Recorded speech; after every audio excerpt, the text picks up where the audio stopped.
Hello. तो इस video में हम लोग को अपना एपीआई बनाने का काम आगे कंटिन्यू करना है। जैसे कि सर ने क्लास में अब करवा दिया, पूरा एपीआई बना दी उन्होंने। अब हम लोग को दिया है कि अपनी अपनी एक एक एपीआई बनानी है। तो इस वीडियो में मैंने एक एग्जांपल के तौर पे एक एपीआई बनाई है। वैसे जैसे कि पहले वाले ट्यूटोरियल में हम लोग ने क्या क्या किया था, हम लोग ने अपने रूट यूज़र से अकाउंट बना लिया था। उसके बाद उसके थ्रू आईएम यूज़र का अकाउंट बना लिया था। आईएम फिर रूट यूज़र से लॉग आउट करके आईएम यूज़र के थ्रू लॉगिन करके उसके अंदर लैम्डा फंक्शन बनाया था। फिर उसके अंदर ही एपीआई गेटवे की सर्विस उससे इंटीग्रेट करके एक एपीआई बनाई थी एग्जाम्पल नाम की। वही काम हमें दोबारा करना है, तो हम यहाँ पे स्टार्टिंग से एक फंक्शन बनाएंगे। ठीक है। तो वैसे तो इस वीडियो में जो एपीआई बना रहे हैं हम उसमें, हाँ यस, तो इस वीडियो में बहुत सारी एपीआई बन सकती है वैसे तो, कि मतलब मैंने बहुत सारे पूछे चैट जीपीटी से क्या क्या बन सकता है क्या क्या नहीं। तो बहुत कुछ बन सकता है, लेकिन एग्जांपल के तौर पे हम लोग एक न्यूमरोलॉजी एपीआई बना रहे हैं कि हम लोग वो अपने पैरामीटर्स में एक नेम पास करेंगे। मान लो अपना पास करना है या किसी और का पास कर देना, तो वो आपके नेम के बेसिस पे आपकी न्यूमरोलॉजी काउंट करके आप कुछ डिटेल्स देगा। जैसे मान लीजिए अर्जुन पास किया किसी ने, तो उसका डिस्क्रिप्शन न्यूमरोलॉजी नंबर 1 आएगा, उसके पर्सनालिटी डिस्क्रिप्शन ये सब आएगा, lucky colours, lucky day, lucky gem, ये सब डिटेल्स देगा। मीन सिंपल सी एपीआई, ये कोड है उसका। ये जो डॉक्यूमेंट है ये डिस्क्रिप्शन में मैं डाल दूंगा। इस अगर किसी को यही बनाना हो तो इसी को कॉपी कर दे, कोई बात नहीं। नहीं बनाना हो, कोई अपना कुछ बनाना हो तो अपना भाई चैट जीपीटी से या अपने थ्रू कोड लिखवा ले, कोई प्रॉब्लम नहीं उसमें। तो अब मेन मोटिव अपना इस वीडियो का ये है कि एपीआई बनेगी कैसे, फाइनल तक पहुंचाना कैसे। ठीक है, तो सबसे पहले अपने को वही लैम्डा फंक्शन बनाना है एक नया। लैम्डा ओपन करेंगे हम लोग। अब जैसे ये एग्जाम्पल नाम का फंक्शन सर ने पहले बनवाया था, तो ये बना हुआ है, लेकिन हम लोग को इसका कोई काम है नहीं। हम लोग नया फंक्शन बनाएंगे, क्रिएट फंक्शन पे जाएंगे, ऑथर फ्रॉम स्क्रैच करेंगे। ठीक है। यहाँ पे हम लोग जैसे हमारी एपीआई का नाम न्यूमरोलॉजी है, तो न्यूमेरोलॉजी नाम रख देते हैं इस लैम्डा फंक्शन का। रन टाइम में हम लोग पाइथन 3.10 ही सेलेक्ट कर लेते हैं, जैसे सर ने डिफ़ॉल्ट सेलेक्ट करवाया था। चेंज डिफ़ॉल्ट एग्जीक्यूशन रोल में हम लोग use an existing role choose करेंगे। एग्जिस्टिंग रोल में हमें याद होगा कि हम लोग ने लैम्डा मैनेजर बनाया था पहले वाले ट्यूटोरियल में, तो वही सेलेक्ट कर लेना सेम। बाकी सब कुछ वैसे ही रहेगा। फंक्शन नेम है न्यूमरोलॉजी, रन टाइम में पाइथन 3.10, आर्किटेक्चर में 86_64 और एग्जीक्यूशन रोल में लैम्डा मैनेजर। तो इस फंक्शन को हम लोग क्रिएट कर लेंगे। इसको डिसमस कर देना है। ठीक है, हाँ, तो ये न्यूमरोलॉजी नाम का एक फंक्शन बन गया लैम्डा फंक्शन। अब इसमें हमें करना क्या है, वैसे तो डायरेक्टली हम लोग ये कोड यहाँ से उठा के, ये इतना कोड उठा के पूरा यहाँ पेस्ट कर सकते हैं, चल जाए, कोई प्रॉब्लम नहीं है। लेकिन सर ने एक एक्स्ट्रा स्टेप करवाया था पिछली बार, जो कि उस ट्यूटोरियल 1 में मैंने बताया भी है, कि ये जो पाइथन फाइल है इसको हम लोग ने रीनेम किया था, कि ये जो पाइथन फाइल है ये हमारे लैम्डा फंक्शन के नेम के साथ मैच कर जाए, डिट्टो सेम रहे। तो कर लेते भाई, सर ने एक्स्ट्रा स्टेप करवाया तो ये भी कर लेते हैं, है ना। तो यहाँ पे हमने न्यूमरोलॉजी डॉट पाई नाम से सेव कर दिया इसको। ठीक है, इसको हमें डिप्लॉय कर देना है अभी। कोई भी हम चेंजेस करते हैं तो हमें इस फाइल कोड को डिप्लॉय करना होगा, तब जाके वो सेव होता है ना। ये हो गया। इसके बाद हमने पाइथन फाइल का नाम चेंज कर दिया। उसके बाद हमें ये लैम्डा हैंडलर, ये जो है हैंडलर, इसका नाम चेंज करना है, क्योंकि हमने फाइल का नाम चेंज किया तो इसका भी नाम चेंज होगा। लैम्डा फंक्शन डॉट पाई की जगह अब हमारा न्यूमरोलॉजी डॉट पाई है, तो न्यूमरोलॉजी डॉट लैम्डा हैंडलर हो जाएगा इसका नाम। रन टाइम पाइथन 3.10 वही रहेगा, और इसको हम लोग सेव कर लेते हैं। ठीक है, इतना काम हो गया हम लोग का। इतना काम करने के बाद हम देख रहे हैं कि फंक्शन हमारा लैम्डा फंक्शन न्यूमरोलॉजी नाम का है, उसके अंदर पाइथन फाइल हमारी न्यूमरोलॉजी डॉट पाई नाम की है, उसके अंदर लैम्डा फंक्शन, उसके अंदर जो पाइथन फंक्शन बना हुआ है वो लैम्डा हैंडलर नाम से, इसको वैसे का वैसे ही रहने दें, कोई प्रॉब्लम नहीं इसमें। ठीक है, और हैंडलर हमने न्यूमरोलॉजी डॉट लैम्डा हैंडलर कर दिया है। इतना काम हो गया बस। ठीक है, अब हमें करना क्या है, जो कोड है या जो आप कोड लिखवाओगे अपने जीपीटी में या किसी के थ्रू, उसको उठा के डायरेक्टली,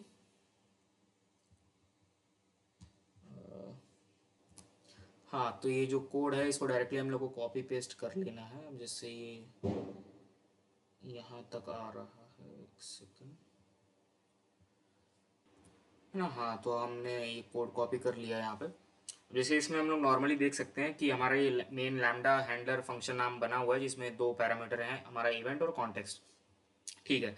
इवेंट हमारा जो नेम वेरिएबल जो है हमारा क्वेरी स्ट्रिंग पैरामीटर्स में से हमारा पैरामीटर लेगा, जो कि हम यूआरएल में पास करेंगे एज अ पैरामीटर, हमारा नेम पास करेंगे हम, है ना। जैसे कि हमारा मेन फंक्शन इस लैम्डा फंक्शन का यही है कि हम अपना नेम पास करेंगे और वो आउटपुट जनरेट करेगा इस फॉर्म में। ठीक है। तो ये हमारा नेम वेरिएबल और ये क्वेरी स्ट्रिंग पैरामीटर नाम के उसमें पैरामीटर से वो वैल्यू ले लेगा। ठीक है। ये हमारा सिंपल सा स्निपेट कि अगर कोई पैरामीटर पास ना हो या नेम मिसिंग हो तो स्टेटस कोड 400 रिटर्न करे और एरर बता दें। ठीक है। यहाँ पे हम लोग कैलकुलेट कर रहे हैं अपना कैलकुलेट न्यूमरोलॉजी फंक्शन को यहाँ पे कॉल किया है, गेट पर्सनैलिटी डिस्क्रिप्शन को यहाँ पे कॉल किया है, गेट लकी ट्रेड्स फंक्शन नाम को यहाँ पे कॉल किया, जो कि इनकी डेफिनेशन नीचे दी गई है। यहाँ पे हमारा ये रेस्पॉन्स है जो यूज़र को दिखेगा। रिटर्न में हम लोग जब सारी कैलकुलेशन ये सब कुछ सारे फंक्शन कॉल हो जाएंगे उसमें रिटर्न करवा रहे हैं स्टेटस कोड विद 200 और जेसन बॉडी में डंप करवा रहे हैं रेस्पॉन्स में। ये तो देखा ही होगा, जैसे पिछली बार भी ट्यूटोरियल में ऐसे ही था। बाकी हमारे एक्स्ट्रा फंक्शन बने हुए हैं जो हमारा काम करेंगे, है ना। ये नीचे काफ़ी लंबा है, 100 लाइन का कोड है लगभग। ठीक है। इतना करने के बाद हमें करना क्या है, इसको हाँ डिप्लॉय कर देंगे सेव करने के लिए। हाँ, अब ये कोड डिप्लॉय हो गया। यहाँ पे लैम्डा फंक्शन हमारा कंप्लीट हो चुका है। इसके बाद हम लोग जाएंगे एपीआई में इसको इंटीग्रेट करने के लिए, एपीआई हैंडलर में। तो इसको नए टैब में खोल लेते हैं एक बार। हाँ, इसके बाद हमें जाना है एपीआई गेटवे में। एपीआई गेटवे में जैसे यहाँ पे दिख रहा होगा कि सेल्सियस 2F नाम की ये जो एपीआई बनी हुई है, पहले से सर ने क्लास में बनवाई थी। इसका तो हमें काम है नहीं, तो हम न्यू क्रिएट एपीआई करेंगे। क्रिएट एपीआई में हमें रेस्ट एपीआई चुनना है। इंपोर्ट हमें करना नहीं कि पहले से कोई बनी नहीं है, हमें बिल्ड करनी है नई न्यू एपीआई। एपीआई नेम में हम रख देते हैं numerology API. Numerology API description में डिस्क्रिप्शन तो ऐसे कुछ खास ज़रूरत है नहीं, है ना। यहीं से उठा लेते थे। This API takes the name as query parameter and returns its numerology, जो भी डिटेल्स है यही डाल देते। वैसे इसकी कोई नीड है नहीं, नहीं भी डालेंगे तो चलेगा। एड्रेस इसमें रीजनल रखेंगे एपीआई एंड पॉइंट टाइप में। ठीक है। बाकी कुछ नहीं करना है, हमें क्रिएट एपीआई कर देनी है। क्रिएट एपीआई के बाद हमें मेथड क्रिएट करना है। हमारी जैसे एपीआई गेट मेथड वाली एपीआई है कि हम बस एक पैरामीटर पास कर रहा हूँ, बाकी उसका रिस्पॉन्स ले रहे हैं। तो यहाँ पे मेथड टाइप में गेट चूज़ करना है। इंटीग्रेशन में हम लोग लैम्डा फंक्शन से इंटीग्रेट करेंगे इसको।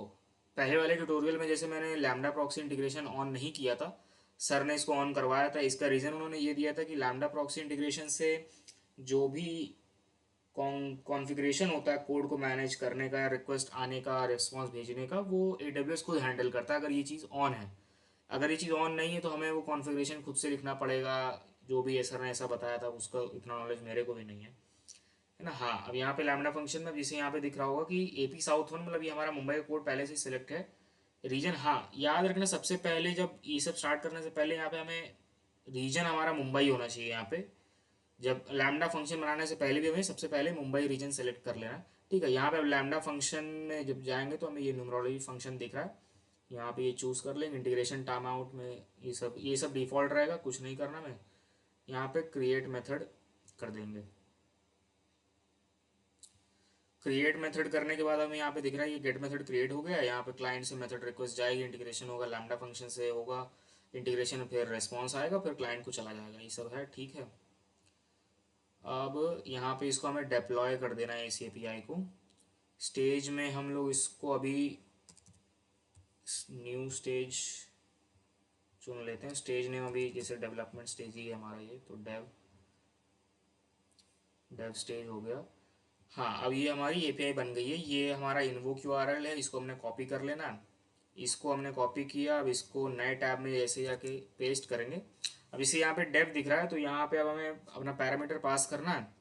पैरामीटर पास करने के लिए इसे क्वेश्चन मार्क लगाना है, फिर स्मॉल में नेम। अब नेम क्यों लिख रहे हैं, क्योंकि हमारे लैम्डा फंक्शन में जैसे दिख रहा होगा, लैम्डा फंक्शन में हाँ हम लोग यहाँ पे गेट स्मॉल नेम कर रहे हैं ना। तो यहाँ पे ये जो क्वेरी स्ट्रिंग पैरामीटर्स में पैरामीटर एज आ पास होगा वो हमारा नेम होगा, NAME स्मॉल, है ना, लोअर केस में।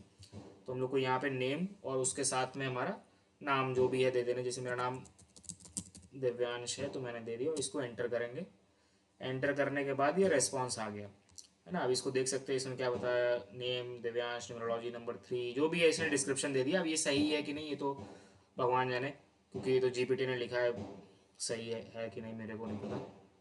ठीक है, अब यहाँ पे कि कोई और भी नाम देंगे, जैसे अब अगर मैं यहाँ पे राहुल नाम दे दूँ तो रेस्पॉन्स बदल जाएगा, एपीआई काम कर रही है ना। अब इसको वर्क, अब जैसे सर ने क्या कहा था, सर्च इसको चेक कैसे करेंगे कि हमारा रेस्पॉन्स कोड यहाँ पे देखा जाएगा। जब हम लोग गूगल फॉर्म भरेंगे तो उसमें रेस्पॉन्स कोड 200 आना चाहिए, मीन्स एपीआई रेस्पॉन्स दे रही है। जैसे इसको जरा रिफ्रेश करते हैं तो यहाँ पे हमें नेटवर्क टैब में दिख रहा है कि नेम राहुल गया, हेडर में हमारा स्टेटस कोड हमारा 200 मीन्स ओके आ रहा है ना। पेलोड में हमने नेम राहुल भेजा और रेस्पॉन्स में हमारे पास ये जेसन फाइल आई थी। ठीक है, तो सर इसी को मैच करेंगे, जो 200 आपको ग्रीन डॉट के साथ दिख रहा है कि अगर ये प्रेजेंट होगा आपके उसमें हेडर फाइल में, तो आपकी एपीआई वर्क कर रही है, आपको 10 मार्क्स मिल जाएंगे। बस इतना ही था एपीआई में, और कुछ था नहीं। ये बन गई है, इसको छोड़ देना।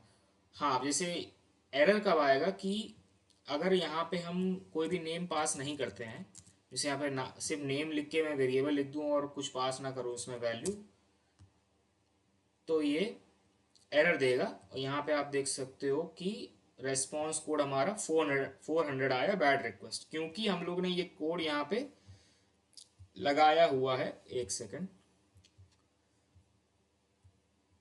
क्योंकि ये कोड दिख रहा होगा, इफ नॉट नेम रिटर्न करो स्टेटस कोड 400 और एरर मैसेज प्रिंट करो कि missing require query parameter name example, ऐसे है ना पास करो, क्योंकि हम लोगों ने ये कोड लिखा हुआ है। अब यहाँ पे एक इंटरेस्टिंग चीज़ ये है कि अगर इस कोड में हम लोग ये स्टेटस कोड की जगह 400 की जगह हम लोग 200 कर देते हैं, मीन्स जो H T T P request का ओके कोड होता है कि एच टी रिक्वेस्ट रिस्पॉन्स आ गया है, और इसको हम लोग जरा एक बार डिप्लॉय कर देते हैं। डिप्लॉय करने के बाद अगर हम लोग इसको दोबारा रन करते हैं तो आप देख रहे हो कि एरर तो आया, मैसेज एरर है, लेकिन नेटवर्क टैब में हेडर में स्टेटस कोड में 200 दिख रहा है यहाँ पे। तो ये भी एक कह सकते हो लूप होल या फिर कुछ भी कह लो, हो सकता है, लेकिन सर भी इतने डम नहीं होंगे कि इस चीज़ को ध्यान न दें। वैसे भी उन्होंने क्लास में बोला ही था वो दे देंगे इस चीज़ के लिए। अब जो वो भी, वो चाहे जो भी कुछ करें इस चीज़ को हैंडल करने के लिए, लेकिन हाँ हमारे कोड में गलती नहीं होनी चाहिए। तो हम यहाँ पे इसको नॉर्मली 400 कर देते हैं, जैसे कि स्टार्टिंग में था। 400 करने के बाद इसको डिप्लॉय कर देंगे। तो हाँ, मतलब मेनली आप कर सकते हो कि नहीं है कुछ तो दोनों में ही 200 डाल दिया कि अगर क्वेरी जा भी रही है तो भी 200 रिटर्न हो रहा है, नहीं भी जा रही तो भी 200 रिटर्न हो रहा है, क्योंकि सर का जो स्क्रिप्ट होगा जो ऑटोमेटिकली रन होगा हर एक के यूआरएल पे, वो इसी चीज़ को डिटेक्ट करेगा कि आपका स्टेटस कोड क्या रिटर्न हो रहा है ना। तो ये भी चीज़ कर सकते हो, लेकिन अपने रिस्क पे। ठीक है, अब हम यहाँ पे दोबारा रन करते हैं तो यहाँ पे दिख रहा है कि हमें स्टेटस कोड दोबारा 400 आ रहा है। तो भाई अभी पीआई चल रही है। ठीक है, यहाँ पे एक बार और ट्राई कर लेते, चल भी रही है कि नहीं। जैसे यहाँ पे मैं दिव्यांश नहीं, इस बार आर्यन पास कर देता हूँ नाम। आर्यन पास करने के बाद हाँ एपीआई रेस्पॉन्स आ रहा है, स्टेटस कोड हमारा 200। तो ये एपीआई चल गई, ये हमारा यूआरएल है यहाँ पे ना। एपीआई गेटवे के थ्रू हमें यूआरएल मिल जाएगा और हमें पैरामीटर ऐसे पास कर देना है इस फॉर्म में, क्वेश्चन मार्क लगा के नेम इक्वल्स टू अर्जुन, जो भी नाम आपको डालना है। ठीक है, तो ये आपका लैम्डा फंक्शन हो गया और ये आपका एपीआई गेटवे बन के रेडी। अब इसके बाद ना, तो इसके बाद हमें अब कुछ करना नहीं है। तो यहाँ पे जैसे आप रिफ्रेश करोगे अपने ये लैम्डा वाले पेज को तो आपको दिख जाएगा कि आपका जो लैम्डा फंक्शन न्यूमरोलॉजी नाम से था उसमें एपीआई गेटवे नाम का ट्रिगर सेट हो चुका है। ठीक है, यहाँ पे आपका न्यूमरोलॉजी सब कोड आ जाएगा दोबारा, ये आपका पूरा कोड इधर आ जाएगा, ये सब डिप्लॉयड है ना, ये सब ठीक है इतना। हाँ, बस इसके बाद हमें कुछ नहीं करना है। इसके बाद हमें वापस आ जाना है अपने मेन डैशबोर्ड पे और सीधे लॉग आउट कर देना है। जो यूआरएल आपके पास रहेगा बस वही गूगल फॉर्म में आके सबमिट कर देना है विद और अलॉन्ग विद द पैरामीटर जो आपका, जैसे इस केस में नेम था, बस नेम और उसकी एक वैल्यू जो भी फॉर्म सर भेजेंगे उसमें, तो उसके हिसाब से देखा जाएगा।